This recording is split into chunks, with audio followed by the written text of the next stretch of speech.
존경하는 국민 여러분, 김진표 국회의장님과 선배 동료 의원 여러분, 국민의힘 박형수 의원입니다.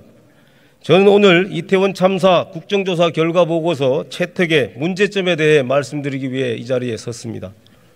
먼저 불의의 참사로 무엇보다도 소중한 가족을 잃으신 유가족분들께 깊은 애도의 뜻을 표하고 다시 한번 고인들의 명복을 빌며 부상자분들의 쾌유를 기원드립니다.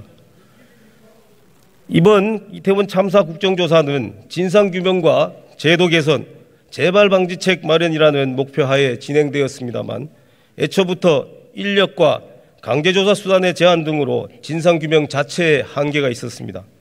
그리고 현장조사와 기관보고, 청문회 모두 동일한 사람들을 상대로 중복적으로 진행되는 바람에 제도 개선이나 재발방지책 마련에도 집중할 수 없었습니다. 그럼에도 우리 국민의힘 의원들이 끝까지 국정조사에 임한 것은 유가족들의 슬픔과 아픔에 공감하고 제대로 된 재발방지책을 마련하여 희생자들의 죽음이 헛되지 않도록 하려는 목적 때문이었습니다. 그러나 민주당은 끝내 본인들이 임의로 작성한 국정조사 결과보고서를 일방적으로 통과시켰습니다. 민주당은 국조특위 행정실에서 비교적 중립적으로 작성한 결과보고서를 자신들의 입맛대로 마음대로 첨삭한 후 다수의 힘으로 이를 채택했습니다. 민주주의와 다수결이 그 정당성을 확보하기 위해서는 소수자의 의견 표명 기회와 충분한 토론이 전제되어야 함에도 아무런 토론 없이 일방적으로 결과보고서를 채택한 것은 그 절차적 하자가 매우 크다고 할 것입니다.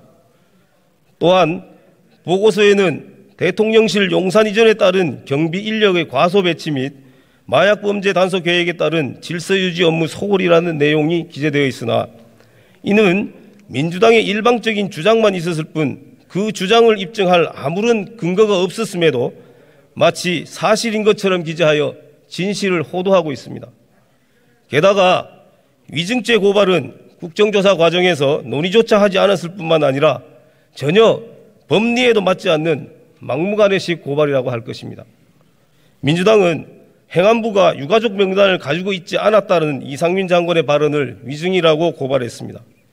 그러나 당시에 행안부가 입수한 것은 유족 명단이 아닌 사망자 명단이었고 그 사망자 명단에 일부 유가족의 연락처가 포함되어 있었음이 확인되었습니다.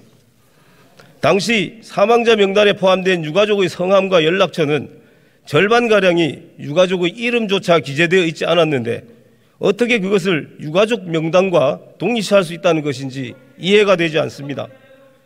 그리고 이 자료를 유가족 명단이라고 보는지 사망자 명단이라고 보는지는 각자의 주관적 인식의 영역이고 그러한 자신의 인식이나 기억에 따라 진술을 하였는데 어떻게 위증죄가 성립될 수 있다는 말입니까? 대통령실 국정상황실장에 대한 위증고발 역시 마찬가지입니다. 한호섭 실장은 1차 점검회의 당시 대통령께서 현장 CCTV 영상을 보면서 지시하셨다고 답변했습니다. 이를 두고 야당 의원들은 대통령실에 참사 현장을 비추는 CCTV 영상이 연결되지 않았다면서 위증으로 고발했습니다. 그러나 당일에 한호섭 실장은 해당 CCTV가 경찰청 CCTV이고 녹사평역에서 이태원역 쪽으로 비추는 CCTV라고 추가로 진술했습니다. 여기에 무슨 허위나 기억에 반하는 진술이 있습니까? 민주당이 이렇게 법리에도 맞지 않는 위증죄 고발을 강행하는 이유는 어떻게든 대통령실과 정부 인사를 위증죄로 고발함으로써 본인들의 정치적 목적을 달성하려는 것으로 볼 수밖에 없습니다. 존경하는 선배 동료 의원 여러분, 이렇게 여러 가지 문제점들이 있는 결과 보고서를 의결한다는 것은 우리 국회의 권위를 스스로 실추시키는 것이고 우리 국회의 무지를 스스로 드러내는 것이라고 생각합니다.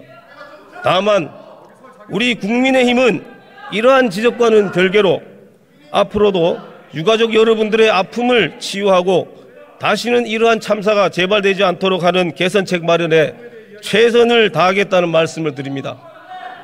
경청해 주셔서 감사합니다.